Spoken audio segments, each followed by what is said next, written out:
So there have been lots of questions on this one, and honestly, I think it's time we clear the air. Questions like, did Kogi State have an airport? Is there a direct flight to Kogi? Does Lokoja have an airport? So the thing is, Kogi State does not currently have a commercial or public airport, but the state does have some minor airstrips, including the Ododo airstrip and the Zariagi airstrip. One interesting thing to know about this airstrip is that in the last 20 years, it has been inoperative and without commercial airline services. And now something much more bigger is happening. Kogi State is currently constructing what is being called the Kogi International Airport, located in Zariagi near Lokoja, the state capital. So if you've been hearing people talk about a Kogi airport, this is what they are talking about. This is not an airport that is already operating commercial passenger flights. It is an ongoing major infrastructure project starting from the scratch.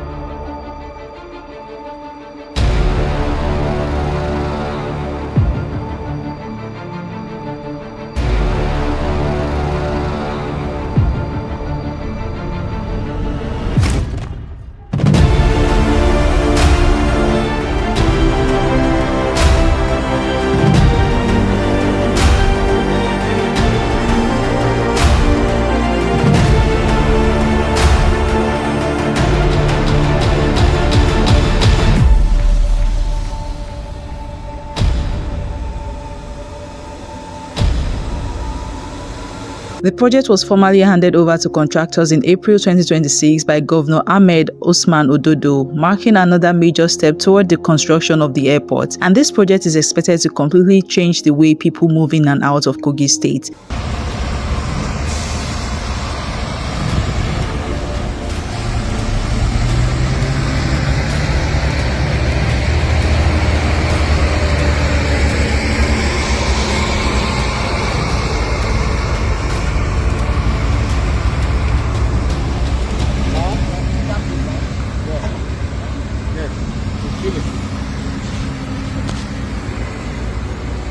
According to the project details, China's Civil Engineering Construction Corporation is handling the main terminal and the 3.6-kilometer runway, while Gamji Nigeria Limited is handling the perimeter fencing. The construction timeline is expected to run for 36 months for China's Civil Engineering Construction Corporation and 24 months for Gamji Nigeria Limited, following their handover.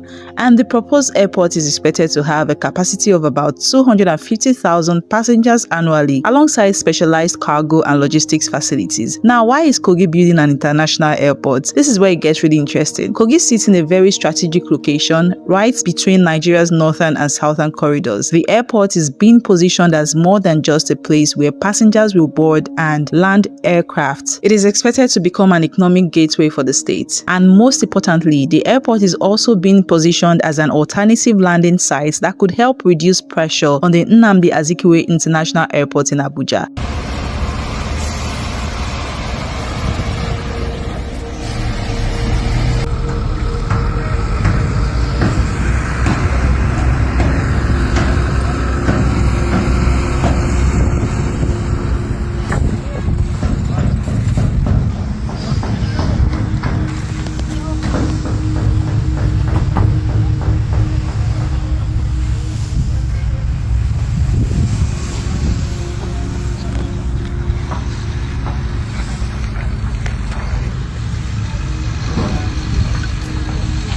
And that brings us to another major issue currently happening in Kogi State.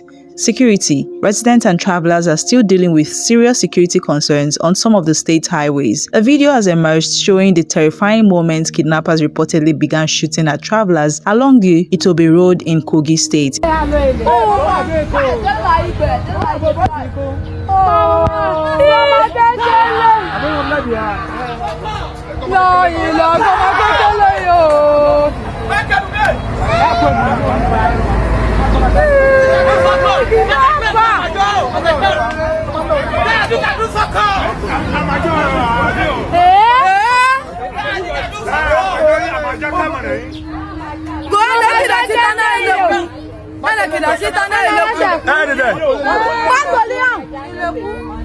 And according to reports, gunmen allegedly attacked a Peace Mass transit bus along the Itobe Anyigba Highway in Kogi State. Passengers were reportedly abducted, but thankfully, there is also good news coming out of this terrifying incident.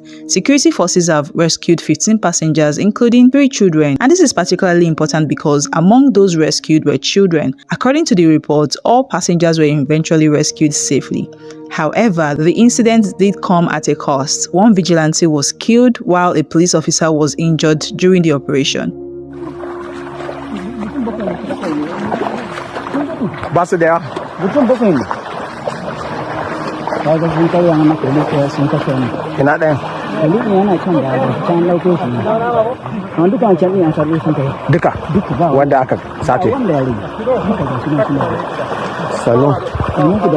Careful with these bridges, please. I beg.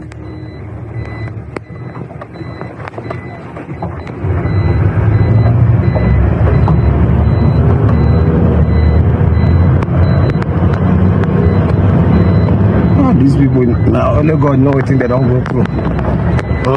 Since yesterday. We are on our way going to East yesterday. So those guys, they were on Toyota Yaris, red Toyota Yaris, wagon. Toyota Yaris. But before then, we are me on my own. I've seen them like they were trying to. They happen to be like their passengers. I've seen them like afar. So when there's this bus in front of us was waving us like this blessed telex box was waving us, but our driver couldn't catch up. He now passed the bus, and when he passed the bus, that was when those guys now turned. That Toyota is now turned, and the boys started coming out from the bushes. One of them, I will always recognize his face, even if I'm sleeping. He was the one with the AK-47 shooting up, Yeah, he was the one. He was their leader. He was the one shooting the AK-47 up. So harassing or whatever. So when we now saw that this thing is that our driver tried to maneuver to enter bush, they now came out. More than 6 of them. Their guns were 1 AK-47, 1 pop action, and 1 shotgun that was cut short.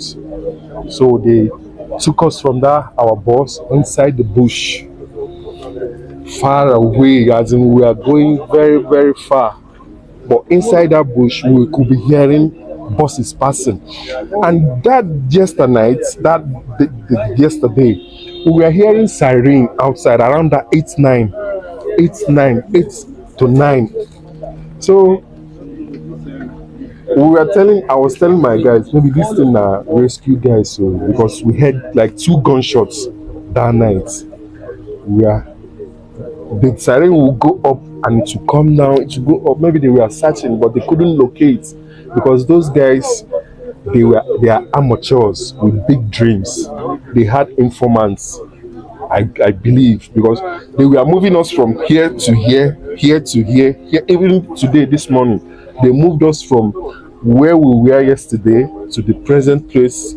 They came for the rescue team now, sorted us out. And their plans, they were telling us, you 100,000, you 100 million, you 70 million, you 50 million, the children 20 million. And I happened to be the one that collected every bit, like, but God came for the rescue. God came. So their plan today was that they were telling us to be calling our people. I told them that I called my people. They said they will raise 500,000 or more. That was when those guys beat my life, like. But all the same, that glory belongs to God. We were rescued swiftly, like no scratch on our body. It's only the guy that tried to escape yesterday from them that they cut his hand, but it wasn't a good experience for anybody, and it will never be a good experience for nobody.